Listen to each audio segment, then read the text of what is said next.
Mic number 2 से कोई सवाल हो भाई। अस्सलाम वालेकुम जाकिर भाई, I am Joseph Fernandes working in a call centre. मेरा सवाल आपसे ये है कि मुझे कई दोस्त मिले जिनमें से कुछ सिया है और कुछ सुन्नी। जैसे आपने कुछ देर पहले बताया कि जो इंसान मानता है कि अल्लाह एक है और मोहम्मद अलैहिस्सलाम आखिरी पैगंबर हैं, तो मैं मानता हूँ इस बात को। तो अगर मैं ये कहूँ कि मैं मुसलमान हूँ तो ये झूठ नहीं है। लेकिन मुसलमान बनने के बाद एक नमाज पढ़ना बहुत ज़रूरी होता है और कुछ तरीके हैं जो दोनों ही दोस्तों ने मुझे बताए, लेकिन उनके तरीके अलग अलग हैं। तो मुझे ये समझ में नहीं आया कि किसका तरीका मैं अपनाऊं, क्योंकि दोनों ही अपने तरीकों को सही समझें। भाई साहब ने सवाल किया कि अगर अल्लाह एक है उसमें मानना है और मोहम्मद सल्लल्लाहु अलैहि वसल्लम पैगम्बर है तो मैं मानता हूँ, तो उस तरीके से मुसलमान हूँ मैं। लेकिन मेरे दो दोस्त, एक शिया एक सुन्नी, और मुसलमान बनने के लिए नमाज पढ़ना ज़रूरी है, तो किस तरीके से नमाज पढ़ूँ? भाई साहब, आप कहते हैं कि अल्लाह एक है, आप मानते हैं कि अल्लाह के पैगम्बर मोहम्मद सल्लल्लाहु अलैहि वसल्लम आखिरी पैगम्बर है, तो आपने कहा कि किस तरीके से नमाज पढ़ूँ? ये शिया सुन्नी जो आपने पूछा, आप जब कुरान पढ़ेंगे, कुरान में ना शिया है ना सुन्नी है, कुरान में ना शिया है ना सुन्नी है।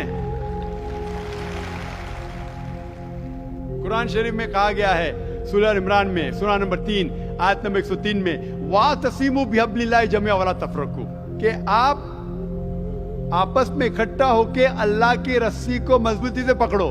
अल्लाह की रस्सी है कुरान और सही हदीस। तो आप देखिए कुरान में क्या लिखा है और अल्लाह के रसूल के सही हदीस में क्या लिखा है।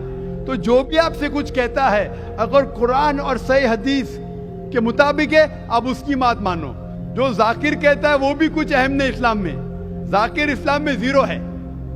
जो जाकिर कहता है वो बात मानना जरूरी नहीं, लेकिन जब मैं कुरान का हवाला दिया तो आपको कुरान की बात मानना फर्ज है। जब मैं सही हदीस का हवाला दिया तो आपको सही हदीस की बात मानना जरूरी है।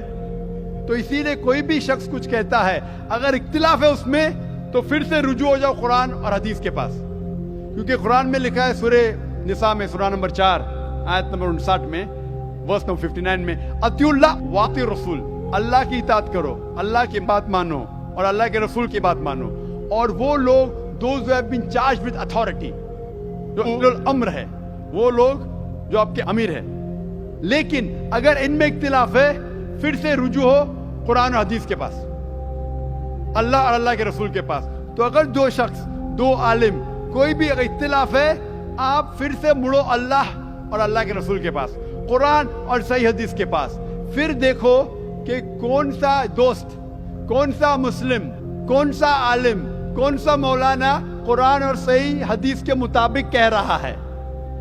आप समझे? तो इससे पता चलेगा कि क्या सही है। आप बोलते हैं कि नमाज पढ़ने के तरीके में इख्तिलाफ है, शुरू में कम से कम जो यकसा है वो तो शुरू करो। इख्तिलाफ वो थोड़ा है, नमाज के तरीके में इख्तिलाफ वो थोड़ा है, जो यकसा है वो तो शुरू करो। अगर आप मुसलमान बनना चाहते हैं तो इतना वक्त क्यों ले रहे? खाली नाम के मुसलमान होना जरूरी नहीं है, वो कोई फायदा नहीं। अमली तौर पे मानो कि अल्लाह एक है, उसकी इबादत करो और आखिरी रसूल मोहम्मद सल्लल्लाहु अलैहि वसल्लम पे ईमान लाओ।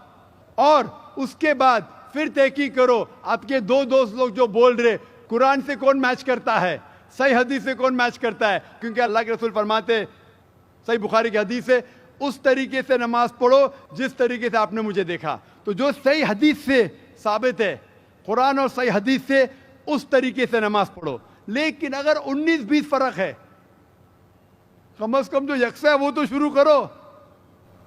इख्तिलाफी बातों पे तहकीक करो, इंशाअल्लाह पता लग जाएगा आपको क्या सही है। तो इंशाअल्लाह अभी आप सिर्फ नाम के मुसलमान मत न हो, अमली तौर के ऊपर मानो कि अल्लाह एक है और अल्लाह के रसूल मोहम्मद सल्लल्लाहु अलैहि वसल्लम आखिरी पैगंबर है। Hope that answers the question. Thank you sir.